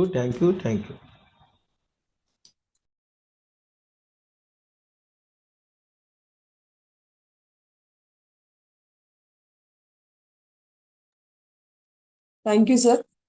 మరి ఒక 10 నిమిషాలు లేట్ అయింది, ఏమనుకోవద్దు. పర్వాలేదు సార్. 9:45 చక్కటి సబ్జెక్ట్. కొన్ని సబ్జెక్ట్స్ అలా పాయింట్స్ అలా టైం కూడా తెలియకుండా వస్తూ ఉంటాయి సార్. అదేం పర్వాలేదు. ఫ్రెండ్స్, మనము ఈరోజు మనందరికీ కూడా మరి శారీరక పుత్రుల గురించి మనందరికీ తెలుసు. ప్రతి ఒక్కరికి తెలిసిన విషయమే. కానీ ఆధ్యాత్మిక పుత్రుల గురించి అనేది ఈ రోజు తెలుసుకోవడం అనేది గొప్ప విషయం మై డియర్ ఫ్రెండ్స్. మరి ఎవరైతే ఒకానొక ఆధ్యాత్మికంగా ఎదిగిన వారు మరి ఆ ఆత్మ ఆ స్థితికి వెళ్ళినటువంటి వారిని గుర్తించి వాళ్ళకి యొక్క ఆధ్యాత్మిక మార్గంలో సరి అయినటువంటి గైడెన్స్ ఇస్తూ ఉండడమే, మరి ఇచ్చి వాళ్ళని ఒక చక్కటి స్థితికి తీసుకువెళ్ళడమే ఆధ్యాత్మిక పేరెంటింగ్ మై డియర్ ఫ్రెండ్స్. అంటే ఎవరైతే ఇప్పుడు ధ్యానం గురించి మనం ఎంతో మందిని చూస్తూ వస్తూ ఉంటారు, కానీ వాళ్ళకి ఎన్నో డౌట్స్ ఉంటూ ఉంటాయన్నమాట. సో అలాగా డౌట్స్ ఉన్న వాళ్ళందరికీ కూడా చెప్పి వాళ్ళ యొక్క ఆత్మ పరిణితికి మరి ఎంతో సహకరించి వాళ్ళని ఒక చక్కటి మాస్టర్స్ గా దిద్దగలగడమే అన్నమాట. సో ఇది మనకి శారీరకంగా అయితే 1-2 పిల్లలు ఉంటారు, కానీ ఆధ్యాత్మిక పుత్రులు అంటే అనేక మంది, వేలల్లో ఉండొచ్చు, లక్షల్లో ఉండొచ్చు, ఎంతలైనా ఉండొచ్చు మై డియర్ ఫ్రెండ్స్. అయితే ఇక్కడ మన శారీరక పుత్రులకి ఆధ్యాత్మిక పుత్రులకు ఉన్నటువంటి ఆ యొక్క రిలేషన్ ఏంటి అంటే, ఎప్పుడైతే మరి అనేక మన ఫ్యామిలీలో ముఖ్యంగా చిల్డ్రన్ ప్రాబ్లమ్స్ వచ్చినప్పుడు బాగా తెలుసుకోవాల్సిన విషయం ఏంటంటే, ముందుల పేరెంట్స్ ఆధ్యాత్మికంగా ఎదగాలి అన్న విషయాన్ని మనం ఈరోజు తెలుసుకున్నాము. ముఖ్యంగా అయితే కనుక ఎమోషన్స్, ఆస్మా, కొన్ని స్పెసిఫిక్ గా పెంకితనంగా ఉండడము ఇలాగా ఉన్నాయి అంటే కనుక ఇలాంటి సమస్యలకి మాత్రము కారణము పిల్లలు కాదు, వాళ్ళ పేరెంట్సే అని ఇక్కడ మనకు అర్థమైంది. ఎప్పుడైతే మనము మన యొక్క ఆధ్యాత్మిక పుత్రులను సరియైన విధంగా వాళ్ళకి సహకరిస్తూ, వాళ్ళని యొక్క ఆత్మ పరిణితికి మనం సహకరించినప్పుడు, అది ఆటోమేటిక్‌గా వాళ్ళ యొక్క శారీరక పుత్రులకి కూడా ఎంతో చక్కటి సహాయం రావడం అనేది జరుగుతూ ఉంటుంది అన్న గొప్ప విషయాన్ని మనము ఈరోజు తెలుసుకున్నాం మై డియర్ ఫ్రెండ్స్. కాబట్టి ఇక్కడ ఆహ్, ఆధ్యాత్మిక ఆహ్, మరి సెంటర్సే ఆహ్, మరి ఎక్కడైతే ఎప్పుడైతే స్టార్ట్ అయ్యింది అంటే గనక అక్కడ మనకి అనేక మంది ఆధ్యాత్మిక పుత్రులు రావడానికి హెల్ప్ అవుతుందనమాట. కాబట్టి అందరికీ ధ్యానం చెప్పండి. ఎంతమందికి మీరు ధ్యానం చెప్పి, ఎంతమందికి మీరు గనక వాళ్ళ యొక్క ఆత్మోన్నతికి సహాయం చేస్తే, అంతమంది మన ఆధ్యాత్మిక పుత్రులు ఉన్నట్లే అన్న విషయాన్ని ఈరోజు తెలుసుకున్నాము. అలాగే గర్భాశయం గురించి మామూలుగా గర్భాశయము అంటే మరి ఒక తల్లి పిల్లకి జన్మనిచ్చేటప్పుడు మరి శారీరకమైనటువంటి గర్భాశయం గురించి మనందరికీ తెలిసిన విషయమే. అయితే ఆధ్యాత్మిక గర్భాశయము గూడా ఇలాగ ఉంటుంది అని మరి ఈరోజు ఎంతో చక్కగా తెలుసుకున్నాం. ఎక్కడైతే మరి ఆహ్, మరి ఒక ఆత్మ అనేక జన్మల నుంచి మోసుకొస్తున్నటువంటి ఆ చక్కటి జ్ఞానాన్ని వాళ్ళ యొక్క ఆధ్యాత్మిక పుత్రుల యొక్క ఎదుగుదలకు సహకరిస్తూ, ఎక్కడైతే సెంటర్ ఏవైతే ఆధ్యాత్మిక సెంటర్స్ అనేవి వచ్చాయో, అవన్నీ గూడా అంటే అక్కడ ఆధ్యాత్మిక సెంటర్స్‌లో అనేక మంది ఆధ్యాత్మిక పుత్రులు అనేవాళ్ళు అక్కడ తయారవుతున్నారు. అంటే ఒకానొక గర్భాశయంలో ఏ విధంగా అయితే ఒక శిశువు ఏ విధంగా అయితే తయారవుతుందో, అదే విధంగా ఇలాంటి పిరమిడ్ సెంటర్స్ ఉన్నాయనుకోండి ఎగ్జాంపుల్. ఆ సెంటర్స్‌లో అనేక మంది ఆధ్యాత్మిక పుత్రులు రావడానికి, వాళ్ళు ఎదగడానికి ఆ సెంటర్స్ ఉపయోగపడుతున్నాయి గాబట్టి, దానిని ఆధ్యాత్మిక గర్భాశయంతో పోల్చడం జరిగింది మై డియర్ ఫ్రెండ్స్. మరి ఇక్కడ మరి మరి స్పెషల్‌గా చూడండి ప్రతి దానికి ఈరోజు వింటూ ఉంటే ఇంత మీనింగ్ ఉందా అనిపిస్తుంది. ఈ యొక్క మరి గర్భాశయ ప్రాబ్లమ్స్ అంటే ఏంటి? జనరల్‌గా లేడీస్‌కి మంత్లీ వచ్చేటువంటివి జనరల్‌గా 30 డేస్ కాకుండా కొంతమందికి ఎర్లీగా వచ్చేస్తే కొంతమందికేమో మరి 2 మంత్స్ తర్వాత, 3 మంత్స్ తర్వాత పీరియడ్స్ రావడం అనేవి ఇవి జరుగుతూ మనందరం వింటూ ఉండేటువంటి సహజమైనటువంటి సమస్యలు. కానీ దీనికి ఈ విధంగా ఉన్నాయి అంటే గనక, మన జీవితంలో చూడండి ఎంత అద్భుతమో మరి. మనం చేసేటువంటి పనుల్లో ఒకానొక ప్రణాళిక లేదు. ఏదో వస్తున్నాము, తింటున్నాము, వెళ్తున్నాము, ఏదో చేస్తూ ఉన్నాం గానీ, ఎక్కడా కూడా ప్రణాళిక అనేది మన జీవితంలో లేదు అంటే గనక, ఆ సింప్టమ్స్‌ని చూపించడానికి స్పెషల్‌గా లేడీస్‌కి మరి ఇలాంటి ప్రణాళిక నేర్చుకోండి అర్రా అంటూ మనకొక చక్కటి మరి ఈ యొక్క ఆహ్, ఆహ్, మనకి ఈ యొక్క అనారోగ్య సమస్య అనేది ఈ విధంగా వస్తుంది అన్న విషయాన్ని మరి ఎంతో చక్కగా తెలుసుకున్నాం మై డియర్ ఫ్రెండ్స్. అంతే కాకుండా ఈ యొక్క గర్భాశయ సమస్యలంటే ఓన్లీ ఈ మంత్లీ పీరియడ్స్ కరెక్ట్‌గా రావడం అనే కాదు. ఒక్కొక్కసారి ఏమవుతుందంటే ఆ బ్లీడింగ్ అనేది ఓవర్‌ఫ్లో అవుతుంది. కొంతమందికేమో అవ్వదు. ఇలా గూడా ఉంటాయన్నమాట. అంటే అలాగే ఎక్కువగా అవుతుంది అంటే గూడా చూడండి దానికి కూడా కారణం ఏంటంటే, అలాంటి సమస్యొచ్చినప్పుడు మనం త్వరగా డాక్టర్ దగ్గరికి పరిగెడుతూ ఉంటాం గదా!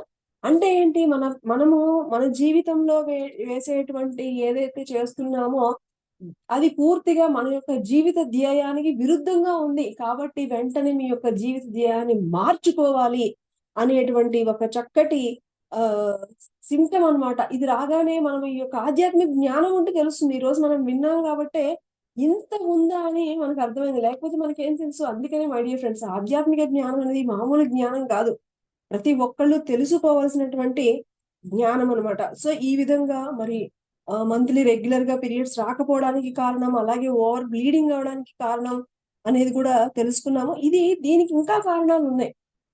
ఎక్కడైతే మనకి ఉదాహరణకి అక్కడ ఇంకొక పాయింట్ గూడా ఉంది. మనకున్నటువంటి ప్రతిరోజు మనం తీసుకునేటువంటి ప్రాణశక్తిని అనవసరమైన ఆలోచనలతో, అనవసరమైనటువంటి మాటలతో, అనవసరంగా వేస్ట్ చేస్తున్నాము మన ప్రాణశక్తిని. అలాగే మనకున్నటువంటి పేరు ప్రతిష్టలని మన యొక్క అహంకారం కోసము అనవసరంగా వేరే వాళ్ళ కర్మల్లో మనము ఇన్వాల్వ్ అయ్యి, వాళ్ళ యొక్క లక్ష్యాలకి మనం అపోజిట్‌గా వాళ్ళకి మన పేరు ప్రతిష్టలన్నింటిని యూజ్ చేస్తున్నామా? అలాగే మనకున్నటువంటి ఈ యొక్క ఫైనాన్షియల్ సపోర్ట్‌ని గూడా అనవసరమైన వాటికి గనక మనం ఎక్కడైనా దుర్వినియోగం చేస్తూ ఉంటే గనక ఇలాగ గూడా అంటే చూడండి. అంటే ఓవర్‌గా అంటే నార్మల్‌గా కాకుండా ఇర్రెగ్యులర్‌గా ఉందంటే మన యొక్క ఆలోచనలో ఇర్రెగ్యులారిటీ ఉంది. మన యొక్క పనుల్లో ఇర్రెగ్యులారిటీ ఉంది. మన యొక్క ఫైనాన్షియల్ స్పెండింగ్‌లో ఇర్రెగ్యులారిటీ ఉందని ఎక్కడైతే ఆ ఇర్రెగ్యులారిటీ సరైన విధంగా లేదు అంటామో, అక్కడ దానికి సంబంధించినటువంటి ఈ యొక్క ఓవర్ బ్లీడింగ్ అనేది కూడా రావడం అనేది జరుగుతుందనే అద్భుతమైన విషయాన్ని తెలుసుకున్నాం మై డియర్ ఫ్రెండ్స్. అంతే కాకుండా ముఖ్యంగా ఈ యొక్క గర్భాశయం అనేది ఏ పార్ట్‌లో ఉంది మనకి? మూలాధారం తర్వాత ఉండేటువంటి స్వాదిష్టానికి కనెక్ట్ అయ్యుంది. స్వాదిష్టానము అంటే అండి మనందరికీ తెలుసు జలతత్వము అని. జలతత్వము అంటే ఏంటి? ఎక్కడున్నా సరే చక్కగా సర్దుకుపోయేటువంటి గుణం. మన యొక్క భావావేశాల మీద భావోద్వేగాలకు సంబంధించినటువంటి చక్రం. అంటే మన యొక్క భావోద్వేగాలు సరిగా లేవు. మనం సరిగ్గా మన యొక్క భావాల్ని సరిగ్గా ఎక్స్‌ప్రెస్ చేయట్లేదు. లేకపోతే అతి చిన్న దానికి ఎక్కువగా రియాక్ట్ అయిపోతూ ఉన్నాం. అంటే మన భావాలు ఏమి సరిగ్గా లేవు. సో, ఇలాంటివి ఉన్నప్పుడు కూడా మరి భావోద్వేగాలు సరిగ్గా లేకపోయినప్పుడు కూడా మన యొక్క ఇలాంటి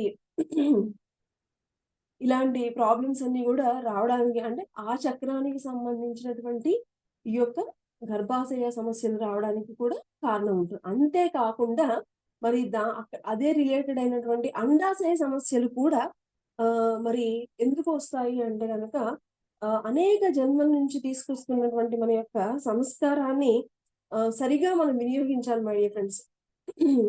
మరి ఈ విధంగా మరి మనము అంటే చూడండి మన దేహంలో ఈ స్పిరిచువల్ టాబ్లెట్స్ లో విన్న తర్వాత ప్రతి దానికి కూడా ఎక్కడో మనలోనే లోపాలున్నాయి. మన లోపల మన యొక్క వ్యవహార శైలిలో, మన యొక్క నిత్య జీవితంలో ఉన్నటువంటి మన యొక్క ఆలోచనల్లోనూ ఎక్కడో ఈ యొక్క బ్లాక్స్ ఉంటేనే ఇలాంటి అనారోగ్యాలు అన్నీ గూడా ఏర్పడతాయి అని మరి ముఖ్యంగా తెలుసుకున్నాము. మరి వీటన్నింటి నుంచి ఎలా బయటపడాలి అంటే ఒకటే మై డియర్ ఫ్రెండ్స్, ప్రతిరోజు ధ్యానం చేయడం. ముఖ్యంగా మరి పౌర్ణమి రోజులలో మనకి ఏదైనా మనకి మన సమస్య పరిష్కరించుకోవడం అతి కష్టంగా ఉన్నటువంటివైతే గనక పౌర్ణమి రోజులలో 3 రోజులు నాకు ఆ ప్రాబ్లమ్ గురించి నాకు దాని సొల్యూషన్ ఏంటో తెలియాలి అని ఒక క్వెషన్ యేసుకొని స్పెషల్‌గా ఈ పౌర్ణమి రోజుల్లో మనం గనక 3 రోజులు చక్కగా ధ్యానం చేస్తే ఎలాంటి సమస్యకైనా సరే పరిష్కారం దొరుకుతుంది అనేటువంటి విషయాలను మనము ఈరోజు చక్కగా తెలుసుకున్నాం మై డియర్ ఫ్రెండ్స్. మరి ఈ విధంగా మనం ఈరోజు అసలు చూడండి ఆధ్యాత్మిక పుత్రులు అంటే మనము బయట ఎక్కడైతే మనము అందరికీ ఎప్పుడైనా ఇంకా మనకి ఇవన్నీ తెలిసిన తర్వాత మన లోపల ప్రతీదీ కూడా అన్నీ కూడా చక్కటి దివ్య గుణాలతో మనం ఉన్నాము అంటే గనక మనకి ఎలాంటి అనారోగ్య సమస్య ఉండనే ఉండదు మై డియర్ ఫ్రెండ్స్. ఉంది అంటే గనక మనం ఇంకా ఏదో మార్చుకోవాలి. మరి మార్చుకోవాలి అంటే గనక ప్రతిరోజు ధ్యానం చేయాలి. ఆ చిత్తశుద్ధి మనలో ఉండాలి. ఆ జ్ఞానాన్ని తీసుకోవాలి. తీసుకుంటే సరిపోదు, దాన్ని ఆచరించాలి. మరి అది మనం ఆచరించాలి అంటే గనక ఒక్కసారి విండి వదిలేస్తే సరిపోదు మై డియర్ ఫ్రెండ్స్. ఇలా ప్రతిరోజు వింటూ ఉంటేనే ఎప్పటికో అయినా సరే మనకి ఆ మార్పు అనేది వస్తుంది మై డియర్ ఫ్రెండ్స్. మరి ఎంతటి అద్భుతమైనటువంటి జ్ఞానము మరి ఇలాంటి చక్కటి జ్ఞానాన్ని అందించినటువంటి రామాంజనేయులు సార్ గారికి హృదయపూర్వకంగా కృతజ్ఞతలు తెలుపుకుందాం. Thank you sir. Wonderful class. Thank you very much sir. Thank you madam. రేపు ఇంకొకటి మంచి బాగా ఇప్పుడు చెప్పను, ఇప్పుడు చెబితే ముందు రావట్లేదు కాబట్టి సడన్ గా తీసుకుంటా దాన్ని. Okay sir. ఓకే. సడన్ గా మిస్ అయ్యాము అని అనిపించాలి వీళ్ళందరికీ. సమయ పాలన తక్కువ ఉంది, సమయ పాలన చాలా తక్కువ ఉంది. అది కూడా డ్యామేజ్ కింద లెక్కేసుకోవాలి. సమయ పాలన అనేది కూడా ఒక డ్యామేజ్ కాబట్టి చెప్పకుండా చూద్దాం. అసలు రేపు చాలా విశేషమైన సబ్జెక్టు, అందరికీ అవసరమైంది అది. దానికోసం పరుగులు పెడుతున్నారు, ఈ యొక్క భూమి మీద విపరీతమైన పరుగులు పెడుతున్నారు. అలాంటి సబ్జెక్టు సడన్ గా నేను క్రియేట్ చేసి మీకు ముందు పెడతాను madam. Thank you sir. Thank you very much.